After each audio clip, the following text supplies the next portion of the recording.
మృగశిర నక్షత్రం 2 రాశుల్లో ఉంటుంది. 4 పాదాల్లో 1, 2 పాదాలొచ్చి వృషభ రాశిలోను, 3, 4 పాదాలొచ్చి మిథున రాశిలోను ఉంటుంది. ఈ 2 రాశులకి వర్తిస్తుంది కాబట్టి ఈ మృగశిర నక్షత్రం చాలా మంచిది. ఈ నక్షత్రానికి దశానాథుడొచ్చి కుజుడు, నక్షత్రానికి అధిపతి, దశా సంవత్సరాలు 7, నక్షత్రాది దేవత చంద్రుడు, నక్షత్ర యోని పాము జంతువు అనమాట. శత్రు నక్షత్రం ముంగీస, మధ్యనాడి, దేవ దేవగణం, నక్షత్ర జాతి నపుంసకము, నక్షత్ర వృక్షం ఏంటంటే చండ్ర చెట్టు. చండ్ర అనేది చాలా మంచిది, సమిధిగా వాడతారు దాన్ని. అది నక్షత్ర రాశులు వృషభ రాశికి, మిథున రాశి, ఈ 2 రాశులకు కూడా ఒకదానికి శుక్రుడు, వృషభ రాశికి శుక్రుడు, మిథున రాశికి బుధుడు అధిపతులుగా ఉంటారు. నక్షత్ర దానం బంగారం, నక్షత్ర వర్ణం వృషభము, వైశ్య, మిథున, శూద్ర ఈ జాతులుగా నిర్ణయించబడింది. రజ్జు మస్తక రజ్జు, నక్షత్ర పక్షి కోడి, నపుంసకలింగం అంతర్ముఖంగా ఉంటుంది ఈ నక్షత్రం. ఈ నక్షత్రము తత్వం ఏంటంటే పృథ్వీ తత్వం, భూమికి సంబంధించింది. నక్షత్ర గోత్రం అత్రి, ఇది ఆయం వచ్చి వృషభాయం అవుతుంది. దక్షిణం దిక్కుగా ఉంటుంది నక్షత్రం యొక్క దిక్కుల్లోని దక్షిణ దిక్కు. దీనికి వారం వచ్చి మంగళవారం ముఖ్యమైనది. జాతి రత్నాల్లో పగడం ముఖ్యమైనది. రంగు వచ్చి మిరప పండు రంగు అనమాట. ఇది అదృష్ట నక్షత్రాలకి అంకెలు 9 అనేది 18, 27 అంటే 9వ నెంబర్ అనేది కుజుడి గ్రహానికి సంబంధించి ఉంటుంది. ధ్వజాయం కింద వస్తుంది. ఈ నక్షత్రాలు చాలా మంచివి. ఈ చిత్తా నక్షత్రము, ధనిష్ట నక్షత్రాలు కూడా దీనికి సంబంధించినవే. ఈ మృగశిర నక్షత్రం వారు వివాహం చేసుకోవటానికి అనుకూలమైన నక్షత్రాలు ఏ విధంగా ఉంటాయంటే, మృగశిర నక్షత్రం వారికి వివాహం చేసుకోవటానికి బాగా అనుకూలమైన నక్షత్రాలు అశ్విని నక్షత్రం చాలా బాగుంటుంది, అది మేషరాశి సంబంధించిన. రోహిణి నక్షత్రం ఒకటి తారాబలం బాగుంటుంది. మృగశిర నక్షత్రం సేమ్ నక్షత్రాల్లో పాదాలు తేడా ఉన్నా కూడా వివాహానికి పనికొస్తుంది. ఆరుద్ర నక్షత్రం మృగశిర నక్షత్రానికి సంపత్తార అవుతుంది. పునర్వసు నక్షత్రం కూడా పర్వాలేదు. అదేవిధంగా మఖా నక్షత్రం మంచిది. హస్త నక్షత్రం కూడా తారాబలం బాగా అనుకూలంగా ఉంటుంది. స్వాతి నక్షత్రం కూడా సంపత్తార అవుతుంది. మూలా నక్షత్రం కూడా మంచిదే. అదేవిధంగా శ్రవణ నక్షత్రం మంచిది, తారాబలం పరం మిత్రతార అవుతుంది. శతభిష నక్షత్రం కూడా చాలా మంచిది, తారాబలం రాశిబలం కూడా బాగుంటుంది. పూర్వభద్ర నక్షత్రం కూడా చాలా అనుకూలంగా ఉంటుంది. రేవతి నక్షత్రం కూడా పర్వాలేదు. అదేవిధంగా ఈ నక్షత్రాల్లో వివాహం చేసుకోవడానికి చాలా మంచిది. దాంపత్య జీవితానికి చాలా అనుకూలంగా ఉంటుంది. శాస్త్ర ప్రమాణంగా చెప్పబడినటువంటి ఈ నక్షత్రాల్లో వివాహం చేసుకుంటే చాలా మంచిది. కొన్ని విషయాల్లో నక్షత్రానికి అమ్మాయి నక్షత్రం నుండి అబ్బాయి నక్షత్రానికి చూసినప్పుడు 18 కంటే పైన వచ్చిన నక్షత్రాలు అయితే చాలా ఉత్తమం అని శాస్త్ర ప్రమాణం. అదేవిధంగా 18 కంటే తక్కువ వస్తే బిందువులు తక్కువ అని చెప్పి వివాహానికి పనికి రాకుండా కొన్ని ఉంటాయి. ఆ పాయింట్లు తక్కువగా ఉన్న వాటిల్లో కృత్తిక నక్షత్రం ఒకటి, పుష్యమి నక్షత్రం, ఆశ్లేష నక్షత్రం, చిత్తా నక్షత్రం, విశాఖ నక్షత్రం, అనురాధ, జ్యేష్ఠ, ధనిష్ట, ఉత్తరాభద్ర ఈ నక్షత్రాలు 18 పాయింట్ల కంటే తక్కువ వస్తే శాస్త్రంలో ఇవన్నీ కలిపి చాలా 20 అంశాలను పరిశీలించిన తర్వాత వచ్చే పాయింట్లు అన్నీ కలిపి టోటల్గా వివాహం చేయడానికి పనికొస్తుందా లేదని చూస్తారు. దాంట్లో 20 కంటే తక్కువ రావటం వల్ల ఈ నక్షత్రాలు దాంపత్య జీవితానికి బిందువులు తక్కువగా ఉంటే వివాహానికి ఉపయోగం లేదు, వివాహం చేయకూడదని శాస్త్రం.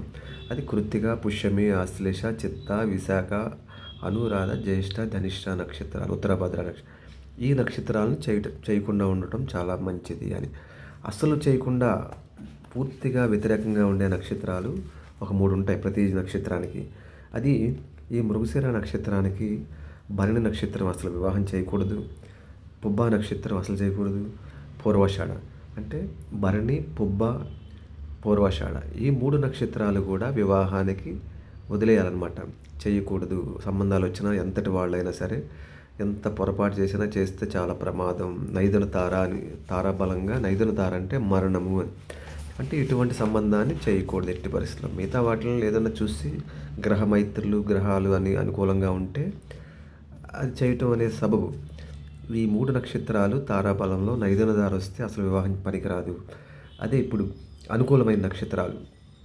వివాహం చేస్తే నిండు నూరేళ్ళు ఆనందంగా, సంతోషంగా, సుఖంగా జీవించి వారు సంపూర్ణంగా ఎక్కువగా చాలా వృద్ధులను చూస్తూ ఉంటాం. వృద్ధ దంపతులు బాగా ఉండేవాళ్ళు.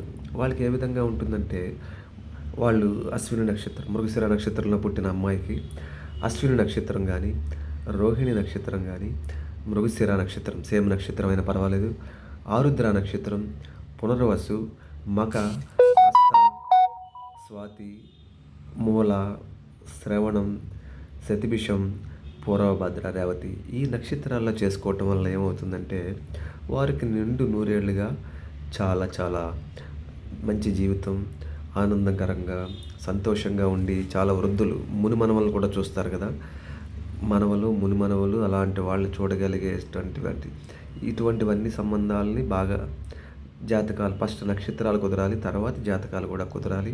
అప్పుడు వివాహం చేసుకుంటే వాళ్ళు మునిమనవలు చూస్తారు. వీళ్ళు 80-90 ఏళ్ళు వచ్చినా కూడా వాళ్ళు ఎన్నో జనరేషన్స్ని చూసి పెద్దవాళ్ళుగా, వృద్ధులుగా, సహస్ర చంద్ర దర్శనం చేసిన వారుగా ఈ విధంగా ఉంటారు వాళ్ళు. ఆ విధంగా ఉండాలంటే జాతకాలు రెండు కలిసి చిన్న వయసులోనే వివాహం 19, 21 ఇలా వయసు ఉన్న వాళ్ళకి చేస్తే ఇన్ని తరాలు చూడగలుగుతారు వాళ్ళు. అంటే సంపూర్ణమైన నిండు నూరేళ్ళు దాంపత్య జీవితం అంటారు, దాన్ని ఆశీర్వదిస్తారు కదా, ఆ విధంగా ఉంటుంది. అదేవిధంగా ఇప్పుడు కొన్ని 19 దీనికి వచ్చి గణాలు ఇక్కడ ఈ నక్షత్రానికి వచ్చే గణాలు ఎలా ఉంటాయంటే మృగశిర నక్షత్రం దేవగణం, జంతువు వచ్చి పాము, నాడి అనేది మధ్య నాడి, ఇవన్నీ ఏకంగా రాకూడదు. ఇప్పుడు చెప్పినవన్నీ మంచిగా ఉన్నవన్నీ కలుస్తాయి అన్నమాట. శిరస్సు, రజ్జు ఈ 4 ముఖ్యమైనవి. మృగశిర నక్షత్రం వృషభ రాశి వాళ్ళకి కొన్ని రాశులతో సంబంధం బాగుంటుంది. అదేవిధంగా కొన్ని రాశుల వాళ్ళకి కొన్ని వ్యతిరేకంగా కూడా ఉంటుంది. మిథున రాశి వాళ్ళకి అంటే 2 రాశుల్లో ఇదే ఒకే నక్షత్రం ఉంటుంది. 1-2 పాదాలు వృషభ రాశి, ఆ వృషభ రాశికి శుక్రుడు అధిపతి. అదే కనుక 3-4 పాదాలు అయితే మిథున రాశి, మిథున రాశికి అధిపతి బుధుడు. ఈ రాశి నుంచి వేరే రాశి చూసినప్పుడు షష్టాష్టకాలను ఉంటాయి, 6-8 రాశులు. అవి కూడా చూసుకుని జాగ్రత్తగా తారాబలం అనేది అయితే చూసింది. ఇప్పుడు బాగున్న నక్షత్రాలని చెప్పినవన్నీ కూడా ఓకే. తారాబలం చూసుకున్న తర్వాత నక్షత్రాలకి రాశులకు కూడా మిత్రత్వం ఉండాలి. వీటి తర్వాత జాతకాలు చూసుకుంటే 2 జాతకాల్లో కూడా గ్రహాల మైత్రి, కుజదోషం ఉందా లేదా ఇవన్నీ చూసుకొని చేయగలిగితే ఫస్ట్ స్టెప్ ఈ నక్షత్రాలు కనుక అనుకూలంగా ఉండి, ఇప్పుడు నేను చెప్పిన ఈ మంచి నక్షత్రాల్లో అనుకూలంగా వచ్చిన నక్షత్రాలని లో చూసుకోవాలి. ఈ భరణి, పుబ్బ, పూర్వాషాఢ ఈ 3 నక్షత్రాలను మాత్రం ఎట్టి పరిస్థితుల్లోని వివాహానికి పనికిరాదు. ఎవరైనా చెప్తారా విషయం.